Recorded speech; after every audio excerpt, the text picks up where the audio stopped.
David Peterson's best known for his work making conlangs for film and television.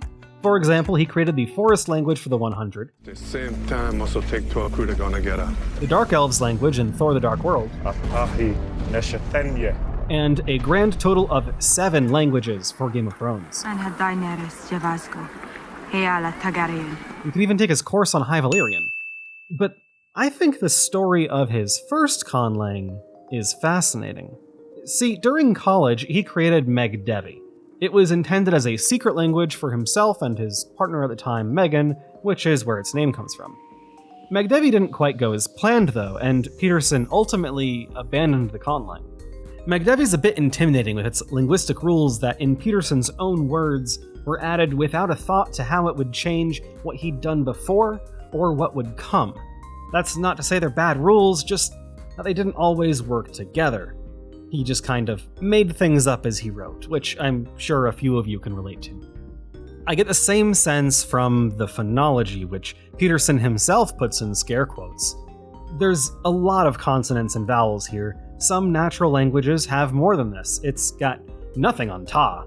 But every single one is a phoneme, which means you have to pronounce every single letter. Let's take a look at an example. This is Megdevi's word for lizard color. No, I don't know what that means. Just try saying it aloud. And remember that you have to pronounce every letter. So I guess it's bitda? Bitda. Maybe. You get the point. The way Megdevi constructs its words is formulaic. It looks intimidating, but it's not too bad if you can learn the formulas. There's actually some interesting stuff here. For example, if you take the verb to bite, you only need to change the structure of the formula to change the tense or the object. You can see there's a consistent set of consonants that relates to biting, which gets plugged into these different forms. Finally, there is no required way to structure nouns, verbs, adverbs, etc. Peterson uses this example to illustrate how challenging that can be, which translates to a man quickly gave a book to a girl on the grass. That sentence can be constructed in 720 ways before you factor in free word order. Once you do that, despite the fact that each version is supposed to mean the same thing, this one translates to a girl gave a book to a man on the grass. That's literally the opposite of what we're trying to say. There are some neat ideas in Megdevi, but clearly there are a few kinks too. Could they be fixed? Yeah, probably. Peterson is one of the best in the business. I think if he wanted to fix the issues in Megdevi, he probably could. But the issue isn't so much with the phonology or sentences, though that is part of it. The main problem is that the language never met Peterson's goals. There are 3 major types of conlangs, and each has a very specific goal. Artlangs are what we talk about most on this show.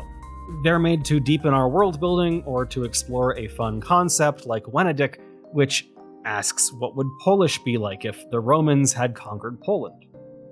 Oxlangs help people communicate across cultures. For example, Esperanto, which inspired Megdevi, is probably the most well-spoken Oxlang. It was created to be a universal second language, helping people communicate across the world.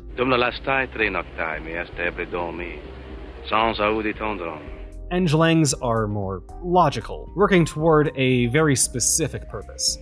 For example, Loglan was created to test the Sapir-Whorf hypothesis, the idea that the structure of a human language sets limits on the thinking of those who speak it. To hear Peterson discuss Megdevi, he doesn't find that it really meets any of these goals. It was too structured to be an Artlang, too bizarre to be an Oxlang, and it wasn't trying to test a linguistic problem like Englangs did. And because of the formulaic nature of it, Megdevi was too easy to learn to be a secret language, which is what he made it for in the first place. So it ended up being a personal language, something just for him, the creator, a passion project. Except Peterson grew to hate Megdevi. He found that he added phonetics and rules not because he wanted them, but because he felt like he had to, because other languages used them. He ended up with some sounds he didn't like, but he used them anyway because they were there, and that only made the language sound worse or become more confusing. At a certain point, if he didn't like his personal language, What was he making it for? As interesting as the story of Megdevi is, I'll bet none of you are too keen to experience any of that firsthand. So how do you avoid this situation with your conlangs? First, have a clear goal. Ideally, before you even start, understand what you're creating the language for. If you're making an art lang, because I assume you're all writing about elves of some kind, consider how the culture that speaks it would use it, as well as the needs of your story at large. Be intentional. While you're creating your conlang, avoid adding things just because you feel like they should be in the language. If you try to do too much, you'll end up with a kitchen sink problem where your language has a little bit of everything, and at a certain point it just becomes convoluted. And reassess as you go. If you do find that your language isn't meeting its goals, try to figure out why sooner rather than later. Once you do that, you can address the problem, or abandon the project and go on to a new one with a better sense for what works. In the end, Peterson may have abandoned Megdevi, but he kept the writing system to use as a kind of personal cipher. Megdevi contains all the sounds English uses, so it's entirely possible to write in the English language using the Megdevi script. So it's kind of come full circle and regained an element of being a secret language. Anyone can learn from Peterson. His first attempt was rough, but he persevered, and now he conlangs for a living. If mysterious squid aliens were sent down to Earth today, Peterson is my first pick for communicating with them. Thanks for watching.